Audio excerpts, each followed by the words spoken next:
ममता पति के जाने के बाद बहुत अकेली पड़ गई। घर की सारी जिम्मेदारी उस अकेली पर आ गई। ममता को सिलाई करना आता था, इसलिए उसने घर की गुजर बसर के लिए सिलाई करना शुरू कर दिया। ममता के पास एक सिलाई मशीन थी जिस पर वो कपड़े सिलकर आस पड़ोस में देती तो थोड़े बहुत पैसे कमा लेती थी। पर एक दिन जब ममता घर में ताला लगाकर अपने बेटे मोनू के साथ किसी के घर कपड़े देने गई तो उसे वापस लौटने में थोड़ा समय लग गया। मोनू बेटा, आज तो सच में बहुत देर हो गई। तू भी मेरे साथ भरी धूप में घूम रहा है। फटाफट घर चलते हैं, फिर मैं तुझे ठंडा ठंडा सत्तू बना कर दूंगी। माँ कोई बात नहीं, पहले आपका काम जरूरी है। आप भी तो इतनी मेहनत करते हो और मुझे गर्मी नहीं लग रही माँ। मेरा राजा बेटा, चल घर आ गया, मैं ताला खोलती हूँ। अरे, घर का ताला कैसे टूटा हुआ है? हे भगवान, लगता है घर में कोई चोर घुसा है। अरे, घर के सारे बर्तन गायब है और मेरी सिलाई मशीन वो भी यहाँ नहीं रखी। घर में चोरी हो गई मोनू बेटा, हमारा सब कुछ चोरी हो गया। चोर सब कुछ चुरा कर ले गए, वो सिलाई मशीन भी जो मेरी कमाई का जरिया थी। बहुत सारे ऑर्डर के कपड़े बनाने रखे हैं, मेरे पास तो इतने पैसे भी नहीं कि मैं सिलाई मशीन खरीद सकूं। क्या करूंगी? इतनी जल्दी तो कोई उधार भी नहीं देगा। अगले 2 दिन तक ममता बहुत परेशान रही। काम था पर वो कर नहीं सकती थी क्योंकि उसे सिलाई मशीन की जरूरत थी। मोनू अपनी माँ को परेशान देखता है तो वो भी बहुत दुखी होता है। एक दोपहर ममता सो रही थी तो मोनू चुपचाप घर से निकल गया।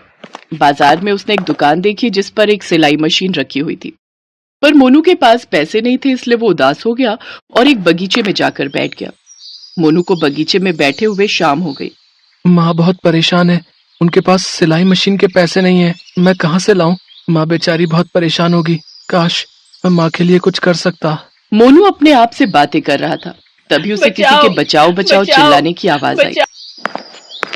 मोनू ने देखा एक छोटी सी तितली के पंख एक पेड़ पर बने मकड़ी के जाले में फंस गए हैं और मकड़ी उस तितली को अपना भोजन बनाने वाली है। तितली अपनी जान बचाने के लिए आवाज लगा रही है। रुको, मैं तुम्हें अभी इस जाले से बाहर निकाल देता हूँ। मोनू तितली को बहुत आराम से उस मकड़ी के जाले से छुड़ा लेता है, पर ये क्या, जैसे ही वो तितली आजाद होती है वो एक सुंदर परी के रूप में आ जाती है। मोनू परी को देखकर हैरान रह जाता है। तुम्हारा बहुत बहुत धन्यवाद बेटा। तुम कौन हो? तुम्हारा नाम क्या है? मेरा नाम मोनू है। आप कौन हो? मेरा नाम सोन परी है। मैं परीलोक से घूमने के लिए पृथ्वीलोक पर आई थी। मुझे बगीचे में खिलते हुए ये फूल बहुत अच्छे लगे। मैं इन फूलों पर तितली बनकर मंडराने लगी, पर मेरे पंख इस जाले में फंस गए और बिना पंखों के मैं अपने जादू का इस्तेमाल नहीं कर सकती। पर अब तुम्हारी वजह से मैं आजाद हो गई हूँ। मैं फिर से उड़ सकती हूँ, अपने परीलोक वापस जा सकती हूँ। पर जाने से पहले मैं तुम्हें उपहार में कुछ देना चाहती हूँ। हाँ मोनू, बोलो तुम्हें क्या चाहिए, मैं वही दूंगी। मैं जो भी मांगूंगा आप वो दे दोगे मुझे? हाँ मोनू, बोलो तुम्हें क्या चाहिए, मैं वही दूंगी। पर दीदी, मुझे एक सिलाई मशीन चाहिए। मेरी माँ बहुत परेशान है। मोनू परी को सारी बात बताता है। चिंता मत करो मोनू, मैं तुम्हें एक जादुई सिलाई मशीन दूंगी जिस पर कपड़ा रखते ही अपने आप सिलने लगेगा। जैसा कपड़ा तुम्हें चाहिए यह मशीन वैसा ही कपड़ा सिल कर देगी। ये रही वो जादुई सिलाई मशीन। इस मशीन को ले जाकर अपनी माँ को दे दो और हमेशा खुश रहो। अब मैं चलती हूँ। Bye bye Monu. Bye bye Pari दीदी, मैं हमेशा आपको याद रखूंगा। जादुई सिलाई मशीन लेकर मोनू घर आ जाता है और माँ को परी के बारे में बताता है। ममता भी जादुई सिलाई मशीन देखकर बहुत खुश होती है। वो जैसे ही सिलाई मशीन पर कपड़ा रखती है, जादुई सिलाई मशीन कपड़े को सिलने लगती है। माँ देखो, जादुई सिलाई मशीन कपड़े को अपने आप सिल रही है। ये अपने आप जादू से चल रही है माँ। अब तो तुम इस सिलाई मशीन पर सुंदर सुंदर कपड़े सिलकर तैयार कर सकती हो। हाँ बेटा, तुमने तो मेरे लिए सचमुच जादू कर दिया। तुमने मेरी मुश्किल आसान कर दी बेटा। तू तो मेरा राजा बेटा है। ममता ने उस जादुई सिलाई मशीन से कपड़े सिलना शुरू कर दिया और तरह तरह के नए नए डिजाइन के कपड़े सिलने लगी। अब तो बहुत दूर दूर से ग्राहक उसके पास कपड़े सिलवाने के लिए आने लगे। जादुई सिलाई मशीन बहुत सुंदर सुंदर कपड़े तैयार करती थी और फिर धीरे धीरे ममता ने शहर में अपना एक बुटीक खोल लिया। ममता ने मोनू को भी एक बड़े स्कूल में पढ़ने के लिए भेजा, एक नया घर बनवा लिया। अब ममता के पास सारी सुख सुविधा थी। ममता के बुटीक के सामने ही एक और बुटीक था जिसकी मालकिन सुनैना बहुत चालाक और ईर्ष्यालु थी। उसने जब देखा कि ममता का बुटीक बहुत अच्छा चल रहा है तो उसने उस बात की सच्चाई जाननी चाहिए और उसे जादुई सिलाई मशीन की सच्चाई पता चल गई। और एक रात उसने बुटीक का ताला तोड़कर वो सिलाई मशीन चुराने की कोशिश की। सुमन का पति विनोद ऑटो रिक्शा चलाता था। सर्दियों की रात एक सवारी को छोड़कर जब विनोद घर लौट रहा था तो कोहरे के कारण उसे सामने पेड़ दिखाई नहीं दिया और उसका ऑटो पेड़ से टकरा गया। इस कारण विनोद को काफी चोटें आई थी। विनोद आजकल घर पर ही था और काफी समय से काम भी बंद था। घर में पैसों की तंगी थी, इसलिए सुमन बहुत परेशान थी। क्या बात है सुमन, तूने बाजार से आने में बहुत देर लगा दी। अब कब सब्जी लाएगी, कब बनाएगी? तुझे पता है ना विनोद को समय से दवाई देनी होती है। माँ जी, किसी ने कपड़े की दुकान पर काम बताया था कि उन्हें दर्जी की जरूरत है, पर जब पहुंची तो पता चला कि उन्हें दर्जी मिल गया है। मम्मी, मैम ने बोला है कल से स्वेटर पहनकर आना, ठंड बढ़ गई है। आप मेरे साथ बाजार चलो, मुझे अपने लिए स्वेटर खरीदना है। अच्छा थोड़ी देर रुक, पापा को खाना देकर दवाई दे दूं, उसके बाद मैं तेरे साथ बाजार चलूंगी। पिंकी बेटा, तुम कौन से मोजे कह रही थी? मुझे बता दो, मैं लेते आऊंगी। मम्मी, मैम ने मुझे सफेद रंग के मोजे पहनकर आने के लिए बोला है, तो आप मेरे लिए लेते आना। सुमन, स्वेटर तो बहुत महंगा आएगा, तुम इतने पैसे कहाँ से लाओगी? रुको, मैं अनिल को फोन करता हूँ, वो कुछ पैसे उधार दे देगा, फिर मैं उसे चुका दूंगा। अरे आप चिंता क्यों कर रहे हैं, मेरे पास पैसे हैं। आप दवाई खाकर सो जाओ, मैं तब तक बंटी के साथ बाजार होकर आती हूँ। सुमन, इधर आ बहू, सुन, ये 500 रुपए लेती जा, तेरे काम आएंगे। नहीं माँ जी, ये पैसे तो आपका नया चश्मा बनवाने के हैं। आपका चश्मा कितने समय से टूटा हुआ है। अच्छा हुआ आपने याद दिला दिया, मैं आज ही आपका चश्मा बनने दे आती हूँ। अरे मैं क्या करूंगी, बाद में बन जाएगा, इतनी जल्दी नहीं है। वैसे भी मेरा कहीं आना जाना नहीं होता। पर माँ जी, रख ले बहू, पहले बच्चों की चीजें आना जरूरी है। जा ले आ। सुमन ने अपनी सास से पैसे तो ले लिए, पर उसका मन नहीं मान रहा था, इसलिए वो अपनी सहेली वर्षा से कुछ मदद मांगने के लिए गई। वर्षा, मुझे 1000 रुपए उधार चाहिए थे। मैं दर्जी का काम ढूंढ ही रही हूँ, जैसे ही काम मिलेगा मैं तुरंत तुम्हारे पैसे लौटा जाऊंगी। अरे तू थोड़ी देर पहले आती, मैंने बिल्कुल अभी अभी अपनी काम वाली को 2000 रुपए पकड़ाए हैं। और तुझे तो पता है आजकल चोर उचक्कों का भरोसा नहीं है, इसलिए घर में कैश बिल्कुल नहीं रखती हूँ। सचमुच मुझे मना करते हुए बड़ा अफसोस हो रहा है। अच्छा तू बैठ, मैं तेरे लिए चाय बनाकर लाती हूँ। नहीं नहीं, मैं चलती हूँ, बाजार से जरूरी काम है। चल बंटी बेटा। सुमन की सहेली ने मुसीबत में उसका साथ नहीं दिया, जबकि सुमन ने कई बार अपनी सहेली वर्षा की मदद की थी। सुमन निराश होकर बाजार की तरफ चल पड़ती है। तभी उसकी नजर कपड़े के एक शोरूम पर जाती है, जहाँ एक मालिक फोन पर अपने नौकर पर गुस्सा कर रहा था। अरे तुझे बोला था ना कि दुल्हन का लहंगा तैयार करना है, और तू छुट्टी करके बैठ गया। अब लहंगे की फिटिंग कौन करेगा? लड़की पैसे देकर जा चुकी है, वो तो अपना लहंगा वापस लेने के लिए आएगी, क्या जवाब देंगे? अब क्या करूं, इतनी जल्दी कौन सा दर्जी मिलेगा जो लहंगे की फिटिंग कर दे? बंटी बेटा 2 मिनट रुक। नमस्ते सर, मेरा नाम सुमन है, क्या मैं आपकी कोई मदद कर सकती हूँ? मुझे दर्जी का काम आता है, अगर आप कहें तो मैं लहंगे की फिटिंग कर सकती हूँ। पर पता भी है कितना महंगा लहंगा है, अगर जरा से भी खराबी हुई फिटिंग में तो, और मैं तो तुम्हें जानता भी नहीं हूँ, मुझे कैसे यकीन हो कि तुम्हें कपड़े सिलने आते हैं? सर एक बार मौका तो दीजिए, आपको कोई परेशानी नहीं होगी, मैं बहुत अच्छी फिटिंग करूंगी लहंगे की। अच्छा ठीक है, वो सामने एक गाउन आया हुआ है बहुत दिनों से फिटिंग के लिए, पहले एक बार उस गाउन की फिटिंग करके दिखा दो, फिर मैं देखता हूँ। मैं तो गाउन ऐसे ही वापस करने वाला था, जब दर्जी ही नहीं है तो फिटिंग कौन करेगा, पर एक बार तुम करके देख लो। ठीक है सर, मैं अभी कर देती हूँ। कुछ ही देर में सुमन सिलाई मशीन पर गाउन की फिटिंग कर देती है। कस्टमर जब अपना गाउन लेने के लिए आती है तो वो उसे पहनकर ट्राई करती है।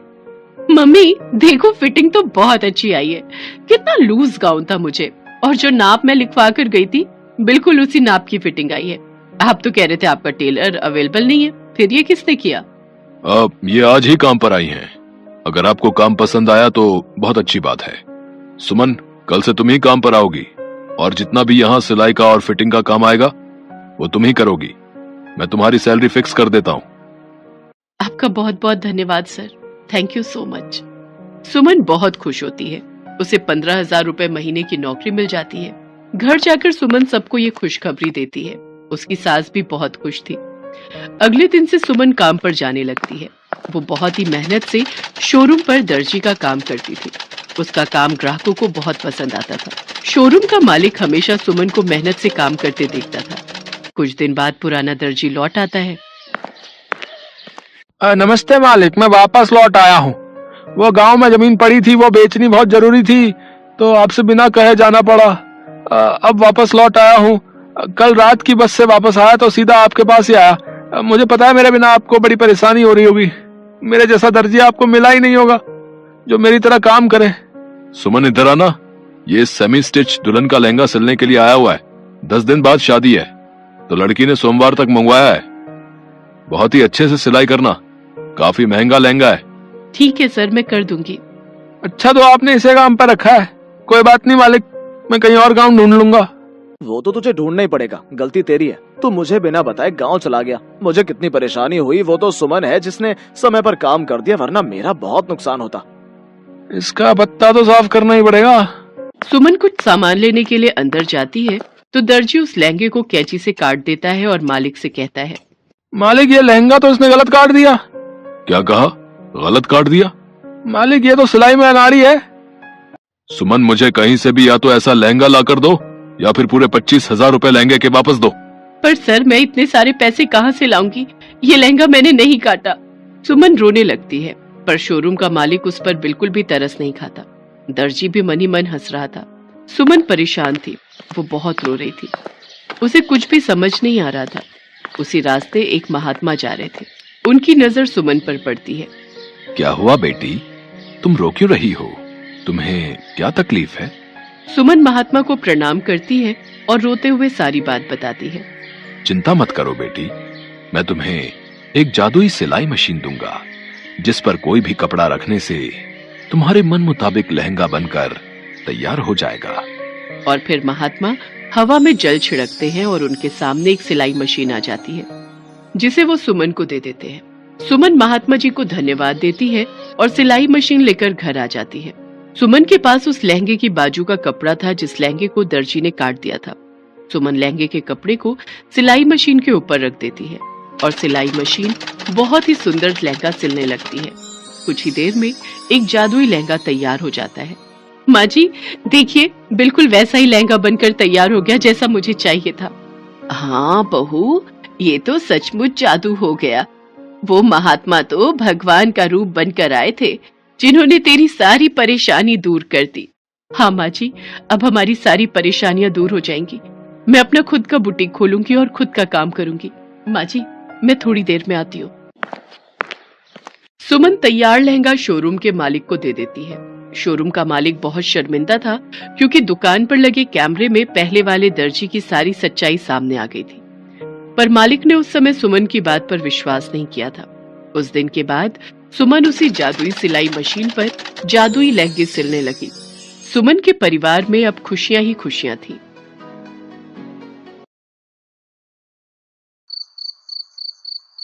माँ, नींद नहीं आ रही। क्यों? मेरी बच्ची को नींद क्यों नहीं आ रही है? माँ, कोई कहानी सुना दो ना, फिर नींद आ जाएगी। अब समझी। तो कहानी सुननी है इसीलिए नींद नहीं आ रही है? हाँ, क्यों? ये कहकर नमिता ने अपनी बेटी को गुदगुदी करना शुरू कर दिया, जिससे पावनी खिलखिलाकर हंसने लगी। नमिता एक छोटे से गांव में अपने पति राघव और अपनी 6 साल की बेटी पावनी के साथ रहती थी। उसका छोटा और एक सुखी परिवार था। राघव गांव में ही सब्जी बेचता था। हाँ, तो एक बार एक राजा था और उसकी एक सुंदर सी रानी थी। नहीं माँ, ये वाली नहीं। अरे पहले सुनो तो सही, बहुत अच्छी कहानी है। नहीं, मुझे नहीं सुननी कोई राजा या फिर कोई रानी की कहानी। ओहो, फिर कौन सी कहानी सुननी है मेरी राजकुमारी को? कोई ऐसी कहानी जिसमें कोई सुपर हीरो हो। अच्छा तो चलो, आज मैं तुम्हें एक बिल्कुल नई कहानी सुनाती हूँ। कौन सी कहानी माँ? एक वानर कुमार की कहानी, जो सूरज को फल समझकर उसे खाने के लिए उड़ गया था। हैं? जल्दी सुनाओ ना माँ, प्लीज। हाँ सुनाती हूँ। तो एक बार की बात है, नमिता पावनी को हनुमान जी के बचपन की कहानी सुनाने लगी। पावनी को ऐसी कहानियां ही पसंद आती थी। फिर कहानी पूरी होते ही पावनी सो गई। उसके सोने के बाद राघव ने नमिता से कहा, सो गई? हाँ सो गई। जब तक इसे कोई कहानी ना सुना दूं तब तक सोती ही नहीं है। तुम्हें डाली है ऐसे ये आदत? अच्छा जी, तो क्या करूं? आप ही कभी सुना दिया करो 1-2 कहानियां। ना बाबा, मुझसे नहीं हो पाएगा। कहाँ से लाऊंगा रोज नई कहानी? अरे कुछ नहीं, कुछ भी बनाकर सुना दो। बस कहानी का कोई एक किरदार बहुत ताकतवर होना चाहिए और वो कमजोरों की मदद करे और आखिरी में वो जीत जाए। बस इतने से ही खुश हो जाती है अपनी पावनी। अच्छा उल्लू बनाती हो तुम उसे। उल्लू नहीं बनाती हूँ, बस उसका दिल बहला देती हूँ। हाँ हाँ, पर उल्लू बनाकर ही तो। राघव की बात पर दोनों पति पत्नी हंसने लगे। अगले दिन जब नमिता पावनी को स्कूल से लेकर आ रही थी, तभी एक मोटरसाइकिल वाला तेजी से वहाँ से गुजरा। उसके टायर से उछलकर ढेर सारी कीचड़ नमिता की साड़ी पर लग गई। इस बात पर पावनी को बहुत गुस्सा आ गया और उसने मोटरसाइकिल वाले को आवाज लगाई, ओए अंकल, दिखता नहीं है क्या? क्या बोली? मैंने कहा दिखता नहीं है क्या आपको? आपने मेरी माँ की साड़ी गंदी कर दी। हाँ हाँ ठीक है, मैंने ठीक से देखा नहीं। वही तो मैं कह रही हूँ, ठीक से देख कर चलाओ। पावनी चुप हो जाओ। भाई साहब आप जाओ यहाँ से। बहुत तेज है आपकी बेटी, इसे तमीज सिखाओ कुछ। हाँ समझाऊंगी मैं इसे, आप जाओ। नमिता ने पावनी का हाथ जोर से पकड़ा और उसे सीधा घर ले आई। ये क्या कर रही थी तुम? मैं क्या कर रही थी? सारी गलती उन अंकल की थी, वो कितना तेज बाइक चला रहे थे। हाँ बेटा, पर ऐसे किसी से भी नहीं भिड़ जाते, समझी? आप हमेशा मुझे ही क्यों चुप करा देते हो? बेटा आते जाते लोगों से नहीं भिड़ा करते, पर वो कोई कमजोर नहीं बल्कि बदमाश अंकल थे और आपको हीरो बनकर उनकी पिटाई करनी चाहिए थी। हम दोनों मिलकर उन्हें कीचड़ में गिरा गिरा कर मारते। बाप रे, तू कितनी खतरनाक हो गई है पावनी। अगर भगवान ने तुझे कोई ऐसी शक्ति दी जिससे तू बहुत ताकतवर हो जाए, तब तो तू पता नहीं क्या कर देगी। तो मैं ना सबसे पहले उन अंकल को सबक सिखाऊंगी और फिर सारे गंदे लोगों को मार भगाऊंगी। नमिता पावनी की बात पर हंसने लगी। कुछ दिनों के बाद फिर ऐसा ही हुआ। जब पावनी अपने घर के बाहर खेल रही थी, तभी उसका पड़ोसी वहां से अपना डस्टबिन लेकर जाने लगा। डिब्बे में ऊपर तक कचरा भरा हुआ था और ठीक नमिता के घर के बाहर उस डस्टबिन से काफी सारा कचरा नीचे गिर गया और वो आदमी उसे उठाए बिना ही आगे बढ़ने लगा। तो पावनी ने तुरंत उस आदमी को रोककर उससे कहा, अंकल आपका कचरा गिर गया है, इसे तो उठा लो। वो मेरा कचरा नहीं है तो मैं उसे क्यों उठाऊं? कितना झूठ बोलते हो आप। अभी मैंने देखा, ये कचरा आपके ही डस्टबिन से गिरा है। अरे जा, चली जा यहाँ से, वरना।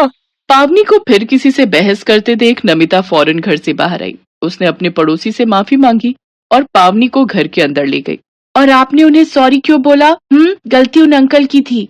बेटा मैंने तुझे समझाया था ना, ऐसे किसी से भी लड़ाई करना अच्छी बात नहीं है, पर तू है कि समझती ही नहीं। माँ, उन अंकल को सबक सिखाने की बजाय अब मुझे ही डांट रही हो। जाओ जाओ, मुझे आपसे बात नहीं करनी। ये कहकर पावनी अपने कमरे में चली गई और बिस्तर में मुंह छुपाकर रोने लगी। नमिता उसे मनाने पहुंची तो उसने देखा कि पावनी बहुत जोर जोर से रो रही थी और वो नमिता से बिल्कुल बात नहीं करना चाहती थी। तब नमिता ने उसे बड़े प्यार से कहा, अच्छा सुन, तू जानना चाहती है ना कि मैं किसी से क्यों लड़ाई नहीं करती और सबको इतनी आसानी से माफ क्यों कर देती हूँ? तो इसे समझने के लिए तुझे एक कहानी सुननी होगी, और वो भी बिल्कुल सच्ची कहानी। अच्छा तो सुनाओ, मुझे जल्दी सुनाओ वो कहानी। तो चल मेरे साथ। कहाँ ले जा रही हो माँ? चलती रहो और कहानी सुनते जाओ। तुम्हारी नानी यानी मेरी माँ, उनका नाम तो जानती हो ना तुम? हाँ, उनका नाम तो उर्मिला था ना। हाँ, पर क्या तुम्हें पता है कि तुम्हारे नाना उनको क्या कहकर बुलाते थे? मुझे नहीं पता क्या कहते थे नाना जी। वो उन्हें उड़न परी कहकर बुलाते थे। हैं? उड़न परी? पर क्यों? नाना जी ऐसे क्यों बुलाते थे नानी जी को? वो इसलिए क्योंकि तुम्हारी नानी के पास गजब की शक्तियाँ थी। वो आसमान में जहाँ चाहे उड़ सकती थी और भारी से भारी सामान बस एक हाथ से ही उठा सकती थी। हैं? क्या सच में माँ? हाँ बिल्कुल सच में। चलो मैं तुम्हें कुछ दिखाती हूँ। इतना कहकर नमिता ने अपने घर के मंदिर में रखे संदूक को खोल दिया और उसके अंदर से एक लाल रंग की पोटली निकाली। जिस वक्त नमिता पावनी को यह सब बता रही थी, उसका मुंह मंदिर की तरफ था और पीठ पावनी की तरफ। और पता है, उन्होंने कई बार मुसीबत में फंसे लोगों की जान बचाई, लेकिन फिर भी उनके बारे में कोई नहीं जानता क्योंकि वो हमेशा अपना चेहरा ढक कर रखती थी। अच्छा, तो वो तो एक सुपर हीरो हुई ना? यानी मेरी नानी एक सुपर हीरो थी, मतलब कि एक सुपर हीरोइन। हाँ, और तुम्हें पता है उन्हें वो शक्तियाँ कहाँ से मिलती थी? उनके हाथ में किसी मकड़ी ने काटा था क्या? या फिर उन्हें बिजली का झटका लगा था कभी? नहीं पगली, उनके पास एक हार था, एक जादुई हार, और जैसे ही वो अपने उस हार को पहनती थी, उनके अंदर वो शक्तियाँ आ जाती थी। एक मिनट माँ, तो वो हार अब कहाँ है और किसके पास है वो? जैसे ही पावनी ने ये सवाल पूछा तभी नमिता उसकी तरफ पलटी और वो जादुई हार नमिता के गले में था और उससे गजब का तेज निकल रहा था। उसे देखकर पावनी चीख पड़ी, ये मेरी मम्मी सुपर हीरो। धीरे से, कोई सुन लेगा। तो आपने आज तक मुझे ये बात क्यों नहीं बताई? क्योंकि कभी इसकी जरूरत ही महसूस नहीं हुई। अब पता चला तुम्हें मैं किसी से क्यों नहीं लड़ती। बेटा, ये शक्तियां आम आदमी की ताकत से कहीं ज्यादा है। वो नादान है, मुझे नहीं जानते और ना मैं चाहती हूँ कि वो मुझसे डरे या घबराए। माँ, मुझे उड़ना है, प्लीज मुझे आसमान की सैर कराओ ना, प्लीज। कल कराऊंगी पक्का, ठीक है? अभी तुम्हारे पापा आने वाले हैं। जैसे ही नमिता ने वो हार उतारा, उसने देखा कि दरवाजे पर राघव खड़ा था। वो हैरान भी था और खुश भी था। उसे देखकर नमिता और पावनी चौंक गए। लो, मुझे पता ही नहीं था कि मेरे घर में भी एक सुपर हीरो है, पर कसम से मैं किसी को नहीं बताऊंगा। पर हाँ, अगर हो सके तो नमिता, एक बार मुझे भी उड़ा देना यार। नमिता ने दोनों को अगले दिन रात में आसमान की सैर कराने का वादा किया, लेकिन अगले दिन तो कुछ और ही होने वाला था। सुबह सुबह गांव की धरती हिलने लगी। लोगों को समझते देर नहीं लगी कि भूकंप आए हैं। भूकंप के झटके बहुत तेज थे। गांव के सारे घर गिरने लगे। लोग मलबे में दबे मदद के लिए चीख रहे थे। तभी कहीं से उड़ती हुई एक औरत आई जिसने साड़ी पहनी हुई थी और उसका चेहरा एक मास्क से ढका हुआ था। उसने भारी भरकम मलबे को तुरंत उठाकर अलग रख दिया। फिर सबको बचाने के बाद वो एक घर की छत पर जाकर खड़ी हो गई। सब लोग उसके लिए तालियां बजा रहे थे, पर वो मसीहा कौन थी कोई नहीं जानता था, सिवाय राघव और पावनी के।